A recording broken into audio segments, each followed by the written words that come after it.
আজকে প্রথমবার আমি বানাবো টমেটো সস। ঠিক প্রথমবার না, এর আগে বানিয়েছিলাম কিন্তু এতটা টমেটোর বানাইনি, তাই একটু নার্ভাস লাগছে। তো যাই হোক, এই টমেটোর মধ্যে প্রথমে আমি শুকনো লঙ্কা দিয়ে দেবো, রসুন দিয়ে দেবো। আর এটা একটু বেশি পরিমাণে দিতে হবে, কারণ রসুন এবং শুকনো লঙ্কা এবং কাঁচা লঙ্কাই জিনিসটাকে আরও সুন্দর বানিয়ে দেবে।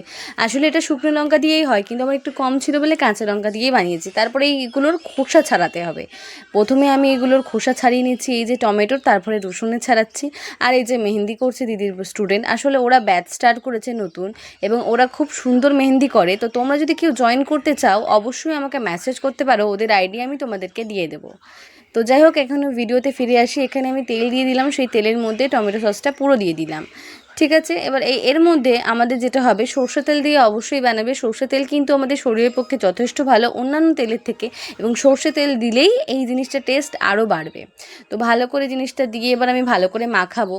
আর একটা কথা, এইটা যদি আমি হাত দিয়ে করেছিলাম, মিক্সিতে নাবানো উঠানো, যা হাত জ্বালা করছে আমার, কি বলবো।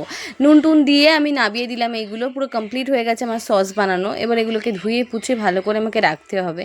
এই যে দেখো, আমার হয়ে গেল।